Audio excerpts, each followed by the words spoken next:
मैं आपको सुनाने जा रहा हूं अपनी मंडली की सदस्य प्रदीपिका सारस्वत की लिखी कहानी लाहौर टू दिल्ली पार्ट 3। इस कहानी के पहले 2 हिस्सों में आपने सुना प्रशांत अपने दादा नीलकमल साहनी के साथ उनकी पुरानी दोस्त रानो जी से मिलने लाहौर आया है। लाहौर में उसकी सोशल मीडिया के जरिए बनी दोस्त नीलोफर भी रहती है। जब वो अपने दादाजी के साथ रानो बेगम के घर पहुंचता है तो दरवाजा नीलोफर खोलती है और प्रशांत हैरान रह जाता है। अब आगे। नीलोफर को इस तरह सामने देखकर कुछ देर तक तो प्रशांत को समझ ही नहीं आया कि वो क्या कहे।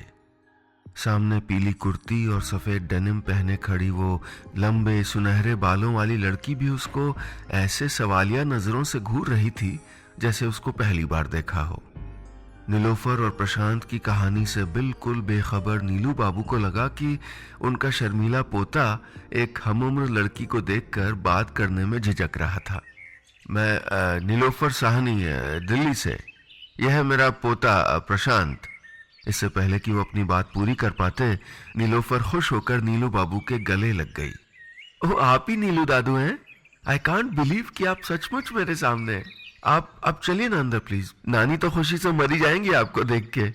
उसने बताया कि वो रानो बेगम की पोती थी और उसका नाम अदीबा काजमी था। प्रशांत को कुछ समझ नहीं आ रहा था। नीलोफर या अदीबा वो जो भी थी, उसने उनको अंदर ले जाके ड्राइंग रूम में बिठा दिया। काफी बड़ा था ड्राइंग रूम। फर्श पर कश्मीरी कारपेट था, अखरोट की लकड़ी का बेहतरीन काम वाला फर्नीचर, बाईं तरफ बहुत बड़ी सी खिड़की जो खूबसूरत फूलों से भरे लॉन में खुल रही थी। सामने की दीवार पर एक शादीशुदा जोड़े की तस्वीर थी। नीलू बाबू का ध्यान उसी पर था। उन्होंने रुमाल से अपना चश्मा साफ किया और तस्वीर को गौर से देखा। तब तक अदीबा चाय और मिठाइयों से भरी ट्रे उठाए उन्हीं की तरफ चली आई थी। उसने गौर किया कि नीलू बाबू उसकी नानी और मरहूम नाना की तस्वीर को ध्यान से देख रहे थे। वो दोनों को चाय के कप थमाकर नीलू बाबू के पास आकर बैठ गई। वो नानी की तस्वीर है, उनकी शादी के बाद की, उसने नीलू बाबू को बताया। नीलू बाबू रानो जी के बारे में सवाल पूछना चाहते थे कि वो कहाँ हैं, कैसी हैं, क्या उनको पता है कि हम उनसे मिलने आए हैं। न जाने कितने सवाल उनके जहन में तैर रहे थे, लेकिन वो कुछ नहीं कह पा रहे थे। इधर प्रशांत अलग हैरान था। वो नीलोफर उसके सामने थी जो पिछले कितने महीनों से रोज उससे बात करती थी और एक दिन भी बात न होने पर झगड़ा कर बैठती थी, और आज सामने आने पर वो उसको पहचान तक नहीं रही थी। ऐसी भी क्या बात हो सकती थी कि उसके सामने आने पर वो उसको ऐसे इग्नोर कर दे। उसका मन तो किया था कि वो उसको जोर से हिला के पूछे कि क्या हुआ है उसको, वो उसको पहचान क्यों नहीं रही है, और ये नाम बदलने का मसला क्या है। लेकिन दादू के सामने चुप बैठा रहा वो। नानी की तबीयत पिछले दिनों से थोड़ी खराब है। ब्लड प्रेशर काफी बढ़ा हुआ है और सांस लेने में भी तकलीफ रहती है। अभी अंदर सो रही हैं। अदीबा ने कमरे की खामोशी तोड़ी।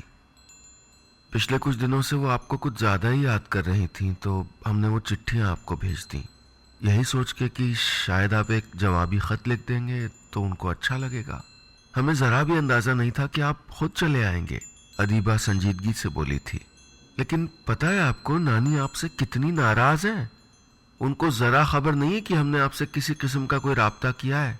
सुनेंगी तो सबसे पहले हमारा ही कत्ल करेंगी। वो हल्के से मुस्कुराई। चेहरा जरूर वही था, लेकिन इस लड़की का अंदाज उस नीलोफर से बिल्कुल अलग था जिसको प्रशांत जानता था। नीलोफर हर बात पर खिलखिलाने वाली लड़की थी और यह अदीबा बिल्कुल शांत, किसी ठहरी हुई झील सी। चाय पर अदीबा ने पिछले 70 सालों की कहानी सुनाई थी उनको। बंटवारे के बाद नीलू बाबू तो हिंदुस्तान चले गए, लेकिन उसकी नानी की नीलू बाबू से मोहब्बत के चर्चे पूरे लाहौर में आम हो गए थे। जब काजमी साहब नीलू बाबू के परिवार को अपनी निगरानी में रेल में बिठाने गए थे तो उनमें से किसी ने रानो को इस बारे में बताया नहीं था। काजमी साहब ने नीलू बाबू से भी मना कर दिया था कि जाते वक्त रानो से न मिले, वो उनको जाते हुए नहीं देख पाएगी। लेकिन जब रानो को अपने भाई से पता चला कि वो लोग स्टेशन के लिए निकल गए हैं तो वो नंगे पांव लाहौर की सड़कों पर दौड़ पड़ी थी स्टेशन आने के लिए। उस दिन के बाद से भी वो अपने डैडी से हिंदुस्तान चलने की जिद करती रही थी।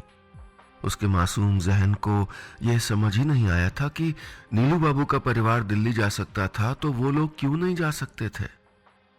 फिर अगले कुछ सालों में उसने और काजमी साहब ने बहुत कोशिश की थी नीलू बाबू का पता ठिकाना तलाशने की, लेकिन कुछ पता नहीं चला।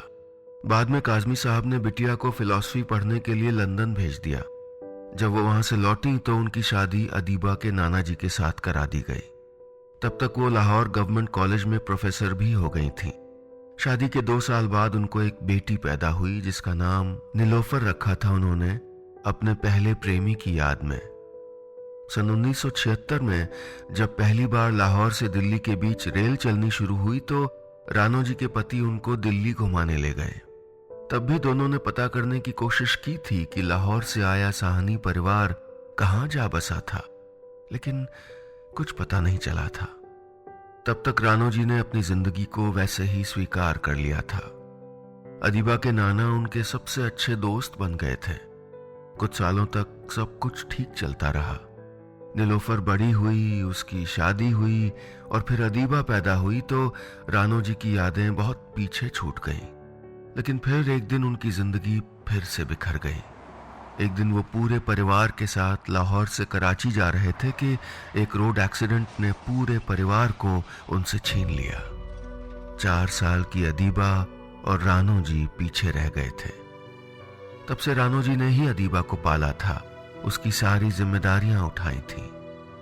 बड़ी होती अदीबा ने जब रिश्तेदारी में अपनी नानी और नीलकमल साहनी के किस्से सुने तो उसकी नानी ने उसको सब बताया था।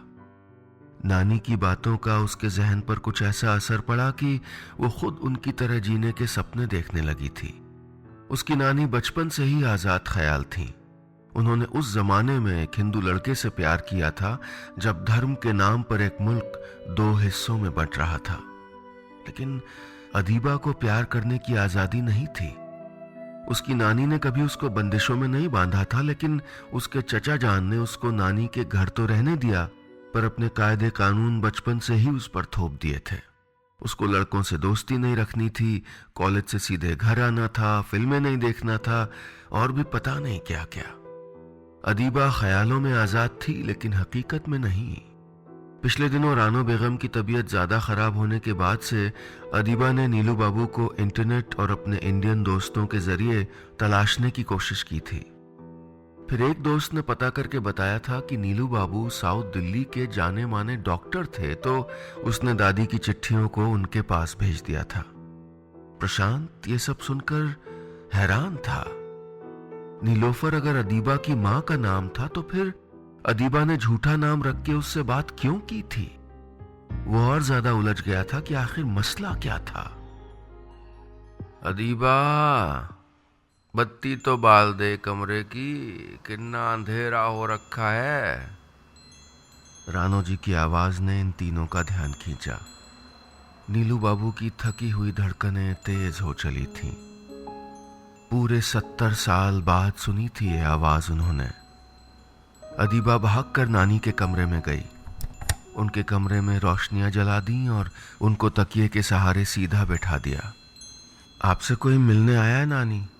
बहुत दूर से, उसने रानो बेगम को चाय का कप थमाते हुए कहा। बहुत दूर से तो अब बस तेरे नाना जान की रूह आएगी बच्चे, साथ ले जाने। रानो जी खिड़की के बाहर ढल रहे सूरज को देखते हुए बोली। क्यों खामखा ऐसी उदास बातें करती हैं आप? दिल्ली से आपके खास मेहमान आए हैं। अदीबा ने झूठा गुस्सा दिखाते हुए कहा। दिल्ली से कौन आया होगा? एक पल के लिए दिल धक से रह गया रानो जी का। नीलकमल साहनी, दिल्ली का मतलब उनके लिए बस यही एक नाम था, पर यह नाम ले नहीं पाई थी वो।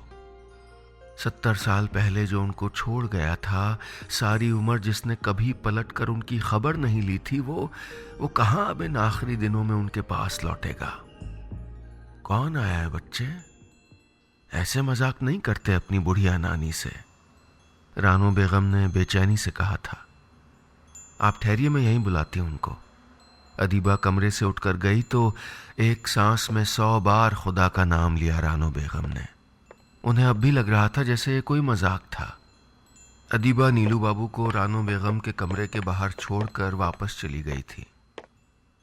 दोनों ने एक दूसरे को देखा। तमाम झुर्रियों और सफेद हो चुके बालों के बीच नीलू बाबू को वही 18 साल की लड़की दिखी जो कभी उनके जाने के बाद नंगे पांव रेलवे स्टेशन की तरफ दौड़ी थी। रानो बेगम ने भी 19 साल के उस लड़के को देखा जो अपनी किताबें उनके लिए छोड़ गया था। जिंदा है तू अभी? नीलू बाबू ने उनको छेड़ते हुए पूछा। तुझे देखे बिना कैसे मर जाती? रानो बेगम ने भी उसी अदा से जवाब दिया।